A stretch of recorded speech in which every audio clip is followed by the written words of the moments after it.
2018 የተስፋ ብርሃን ጭላንጭል የሚታይበት ዓመት ይሆናል ብለን የተናገርነው 4 ዓመት 5 ዓመት ሊሆን ይችላል። ስልጣና ስንሰጥ የነበራችሁ ታውቃላችሁ። እኔ አሁን በእርግጠኝነት ውስጤ ያለውና ማምነው ይሆናል ብዬም እየሰራ ያለሁት የዛሬ 6 ዓመት ማክሲመም ኢትዮጵያ በአፍሪካ ሁለተኛ ትልቁ ኢኮኖሚ ትሆናለች። ለዚህ የሚያስችሉ በጣም በርካታ ስራዎች ይሰራል ነው። ሽፍታ አለ ግን ትሆናለች። የዛሬ 10 ዓመት በአፍሪካ አንደኛ ኢኮኖሚ ትሆናለች። ምንም ጥርጥር የለውም። ይሄ የኔ ጸሎት ኤግዚት የምታደርጉ እድሜያችሁ ረዝሞ እንድታዩ፣ አሁን ደግሞ ኤግዚስት የምታደርጉ ልክ እንደ ትጉ ንብ እንድትሰሩ፣ ኢመርጅ የምታደርጉ ደግሞ አሁን ካለውም ካለፈውም ከታሪክም እንድትማሩ፣ ያን ደምረን ከሄን የበለጸገች ኢትዮጵያን እናያለን።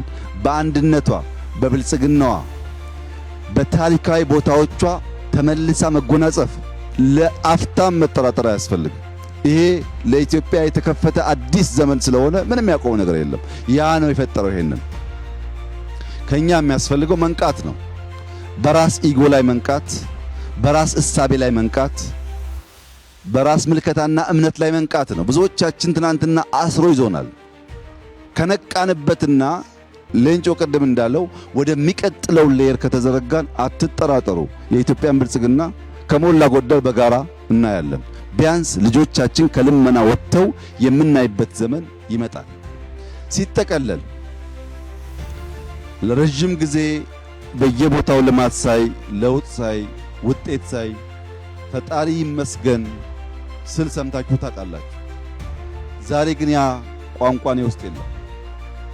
ለሊት ጀምሮ በጣም ሲያስጨንቀኝ ያደረው ነገር ፈጣሪ ይመስገን አይደለም፣ ይቅር በለን።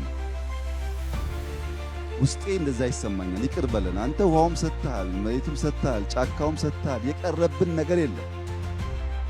ይሄን ሁሉ ይዘን እኛንን ተስማምተን ተደማምጠን ማልማት ያልቻልነው እና እባክህን ይቅር በለን። ተቆጥተ ደግሞ እንደዚያ ሰነፍ አርሶ አደር ማሳችንን ዝናብ እንዳይወስደው ምህረት ይብዛልን ብቻ ነው ጥያቄ ይዛል። ምክንያቱም ለማመስገን ብቃቱ የለኝም። እዚህ ሁሉ ነገር ላይ ተኝቼ በሴፍቲኔት የሚኖር የሚራብ ህዝብ ዜጋ ሆኜ ፈጣሪ ይመስገን ይሄን ስለሰራን እምልበት ቋንቋ አንደበት የለኝም። ምህረት ብቻ ነው። ኢትዮጵያዊ ፈቅዶ ወዶ በገዛ ፈቃዱ ልመናን ጋብዞ እርዳታን ጋብዞ ችግርን ጋብዞ እጅና እግር አጣጥፎ የሚለምን ህዝብ መሆኑ ይቅር በለን ብቻ ነው የሚያስብለው። ሌላ ምንም ቋንቋ የለኝም። የሱ ምሕረት ከተገኘ እኛ ከተጋን ግን ውጤት ይመጣል።